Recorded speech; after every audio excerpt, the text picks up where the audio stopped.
పాకిస్తాన్ వాళ్ళ నీచ బుద్ధికి సంబంధించినటువంటి అంశాన్ని సింగపూర్ మాజీ రాయబారి బిలహరి కౌశికన్ నిర్మోహమాటంగా చెప్పారు.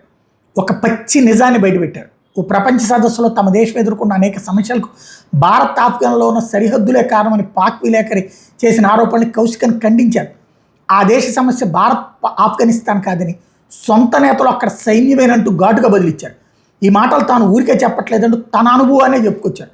1991 మార్చి 26న మలేషియాలోని కౌలాలంపూర్ విమానాశ్రయం నుంచి బయలుదేరిన కొద్దిసేపటికే సింగపూర్ ఎయిర్లైన్స్ విమానాన్ని 4 పాకిస్తానీ ఉగ్రవాదులు హైజాక్ చేసిన విషయాన్ని గుర్తు చేశారు. 1991 హైజాక్ని బిలహరి గుర్తు చేశారు. ఆ విమానంలో 114 మంది ప్రయాణికులు, 11 మంది సిబ్బంది ఉన్నారు. అది సింగపూర్లోని చాంగి విమానాశ్రయం ల్యాండ్ అయింది. ఆ టైంలో వాళ్ళందరినీ ఉగ్రవాదులు దాంట్లో ఉన్న పాసింజర్స్ అందరినీ బందీలుగా చేసుకున్నారు. అప్పట్లో నేను సింగపూర్ విదేశాంగ శాఖలో పనిచేశాను. హైజాకర్లు మేము పాక్ ప్రధాని బెనజీర్ భుట్టోతో మాట్లాడాలనుకుంటున్నామన్నారు. వెంటనే మేము బెనజీర్ ఎక్కడుందో కనుక్కున్నాం. పాకిస్తాన్లో ఉన్న మా రాయబారి ద్వారా ఆమె సింధులోని తమ కుటుంబ ఎస్టేట్లో ఉందని తెలిసింది. వెంటనే మా పాకిస్తాన్ హై కమిషనర్ సాయంతో ఆమెను సంప్రదించేందుకు ప్రయత్నించాం. ఎమర్జెన్సీ కావడంతో అర్ధరాత్రి 3 గంటల టైంలో నేనే బెనజీర్కి ఫోన్ చేశాను. అక్కడ అధికారులు ఆమెకు ఫోన్ ఇవ్వడానికి కూడా నిరాకరించారు. మేడం నిద్రపోతున్నారు, ఇప్పుడు ఆమెను డిస్టర్బ్ చేయలేమన్నారు. ఫోన్ పెట్టేశారు.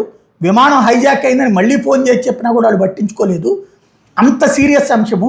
దీంతో సింగపూర్ కమాండోలు విమానం తలుపులు పేల్చేసి లోపలికి ప్రవేశించి హైజాకర్లను హతమార్చి ప్రయాణికులను సురక్షితంగా విడిపించడంతో అందరం ఊపిరి పీల్చుకున్నాం.